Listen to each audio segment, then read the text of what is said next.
Hi, I'm Jeff Little, owner of Blue Ridge Kayak Fishing and pro staff for Wilderness Systems Kayaks. We're here at the 2012 Blue Mountain Outfitters Demo Day, and I'm here with these folks. I'm going to give a little bit of a presentation on fishing muddier water.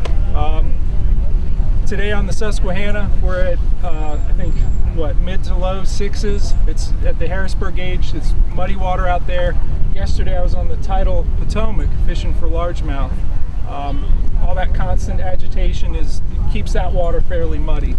I'm going to talk about the right lures and tactics for catching bass, either largemouth or smallmouth, in those conditions, because they're really, there's a lot that's similar about those two species in terms of how you want to present. I've actually included fishing muddy water as a quote-unquote difficult condition in my DVD, River Smallmouth Fall Patterns. Juan's actually going to talk in a little bit on fishing low clear conditions. That's another quote-unquote difficult condition in the Summer Patterns DVD. So we'll go ahead and get started. All I'm going to do is go through, these are the rods that I had on the river with me yesterday. And really, in terms of choosing a bait, you want to really maximize your bait's presence in terms of the fishes, in terms of their senses. They're sight feeders, and the muddiness really limits how much they can see, how far they can see. So baits like this is a crankbait, a shallow running crankbait. It's got a black back and bright orange, and it's really loud. They can hear that rattling coming a long ways, and it's a very wide bait. This bait pushes a lot of water coming through, so it's speaking to their lateral line for sure. Their lateral line is an organ that runs the length of their body. It's also across their head, so when they come up on something, they can really inspect it. And it's hard for us with our senses to understand what lateral line is, because we don't really have a similar organ. It's something that if you closed your eyes, you could feel me passing my hand in front of your face and know that that was happening. Another bait that I used, and I actually used this one. This is a Assassinator clacker spinnerbait, very large spinnerbait, and these two blades clang together, hence the name clacker. And I've also added, this is I actually caught one of the northern snakehead, the invasive species that are in the tidal Potomac. Caught my biggest one of those on this, and it definitely has a very large presence coming through the water. This is one that we sell at Confidence Baits. This is a black and red clacker. And what I've done to increase the bait's presence, I've added a very large trailer. This is a swim bait trailer, and I just put that right on the back. It has a real nice action off the back. And I actually poured this one myself. I put a little rattle in there. So their sense of sound, these blades clacking together, the rattle in the swim bait itself, just the overall package of sound, and also it pushes a lot of water with those large blades. So I've modified my bait to have a greater presence coming through the water. And this bait has been a very good one for me out here on the Susquehanna River, when we have muddy water especially. When I want to fish the bottom of the river with a slower retrieve, this is a jig that we make at Confidence Baits, and I've rigged a packer craw on there with a small rattle in there. I caught probably my heaviest fish yesterday down on Chapawamsett Creek near Quantico, Virginia. Throwing this up onto, and I could see rock up on the shoreline, and I skipped the jig up onto it and then just drag the bait backwards. I'd get it out there and I could feel, much of what's down there is a very soft, mucky bottom. I could drag this bait along the bottom and feel, hey, I'm on rock. And those largemouth down there, they like that rock. I think it's it's just something different that's out there. I think it's a place where these, and this represents a crayfish, obviously, with its claws like that. It's somewhere the crayfish are going to be. This was a topwater bait I was using. I think it's called a weed demon, but it's in the line of the hollow-bodied frogs. Any of the hollow, go ahead and squeeze that. When the bass crunches on that, you know, it collapses, and these hooks here, you can really sink that into them. But this will float, you know. What I'm working at, what I'm doing is just creating as much commotion as possible. So it's pushing water, it's making splashes. And this is one that came through the grass very nicely because it did not have exposed hooks like you know, like the spinnerbait or a jig would. You know, with this hollow bodied, it comes right through the very thick vegetation down there, the milfoil, the spatter dock, and the pads. Most of what I have here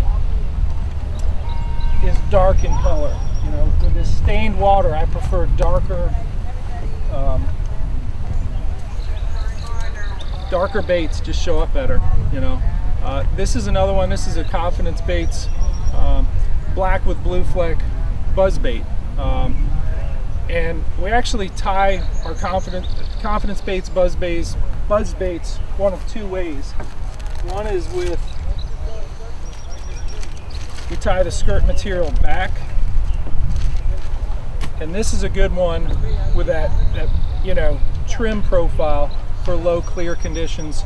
This one with the skirt material tied forward is a more bulbous. It's gonna push a lot more water, again increasing the presence of the bait, you know, coming through the water to help them find it. So, you fish buzzbaits? I don't think it's too often on vacation. All right. Well, next time you go, give that one a shot. Okay. It's a buzzbait. We'll go over just real quickly buzzbait technique. One thing I like to do when I throw a buzzbait is I flip the bail by hand before it touches down. Right now, and then as soon as it's moving, I get it going. It stays on top of the water. Yep. This is a nice one because it has two counter-rotating blades that allow me to go real slow. Not all buzzbaits you can go this slow. And going slower, they hear that coming through. If you can go slower, they can track it better. I keep the rod tip low, keep the rod tip pointed at it, and when they slash at it, you wait until you actually feel the fish. You wait for the weight. You feel the weight of the fish, and then you set. You don't. What size fish? I've caught 22-inch river smallmouth down the Rappahannock with that lure. You'll catch a lot of smaller ones as well, but yeah, they'll catch all kinds of sizes. Another bait that we use down on the tidal Potomac. This is a rattlebait, a rattle trap. This one is actually a Rapala version. Again, dark colors, black and red, but really a super loud, noisy bait. It helps them find that when they can't rely as much on their sense of sight. These we were fishing mostly in the creek channels, away from where there was a lot of grass, because you had these treble hooks that just foul up in the grass a lot. We fished, you know, we'd find areas where two creek channels come together and fish, you know, the deeper areas where two creek channels came together. That was a top producer for us during the kayak bass fishing river raid that we had 2 weeks ago. This is another favorite, Wacky Rig Senkos, again with the dark color. This is a little bit more subtle, and we have a Gamakatsu finesse with a weed guard hook and a little rubber band on there to keep that in place. And you just drop that in between the little gaps in the milfoil. You know, you drop that down almost like right next to the kayak. You can kind of just flip it in there, let it descend, and then jig it up. You know, that sort of wavering, that jiggling up and down, they like that action. Now, thus far I've talked about the maximizing, you know, the bait's presence in terms of their lateral line, their hearing, and they're, you know, really pushing a lot of water so they know it's coming. And also the flash. There's, you know, a lot of flash in some of these spinner baits like the flackers. Scent is another thing that I like to use. I don't know that it necessarily gets you any more bites, but I think once they grab something, they're going to retain it. They're going to hold on to it. And this particular soft stick bait or Senko is one that I injected myself, and I added scent to the plastisol before I injected that. There's a lot of topical scents that you can get. This is one from BioEdge that's available at Hook One, kayakfishinggear.com. That's a nice one. It's in a chapstick, like, don't do that though. You can just apply that, and that makes the bass hold on to it, you know. It does double as sunscreen though, doesn't it? Yeah, it's SPF 6. One last bait, and then I'm going to hand it over to Juan, and he's going to talk about low clear conditions. This is actually the bait that I caught most of my fish on yesterday. Nice largie. What do you got? Again, right where the spatter dock is kind of loose, right up at the point. It's up. Yeah, nice 18-incher.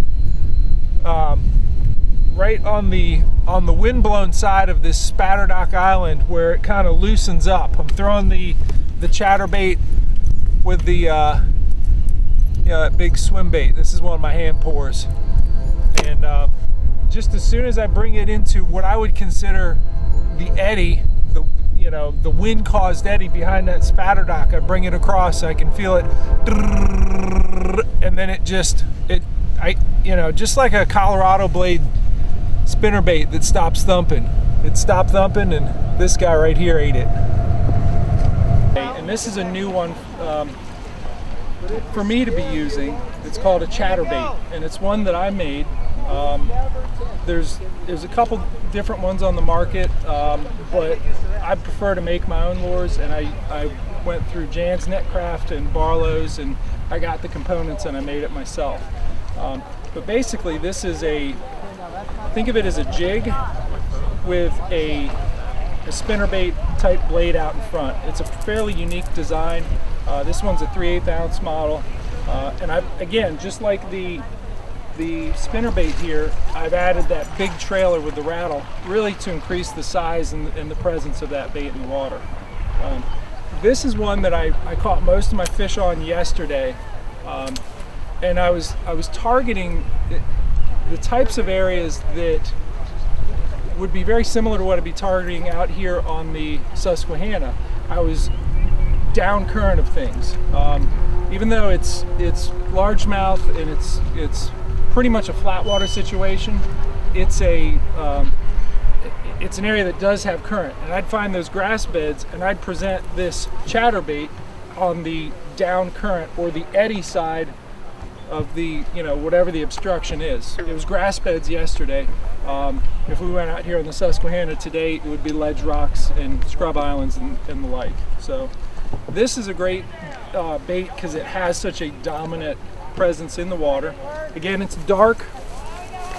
It creates a lot of thump with that blade out in front. It's a very long bait, and I've actually added rattles to the skirt itself. So there's a lot of action going on in this. And I'll just throw this out here. You guys can see what that looks like in the water. You'll see it. It's kind of muddy here, but you'll see it once it gets close. You can already see it in the tip, how much it's vibrating the tip. So that coming through the grass fields, the grass pads, again on the down current side is where we caught most of them yesterday.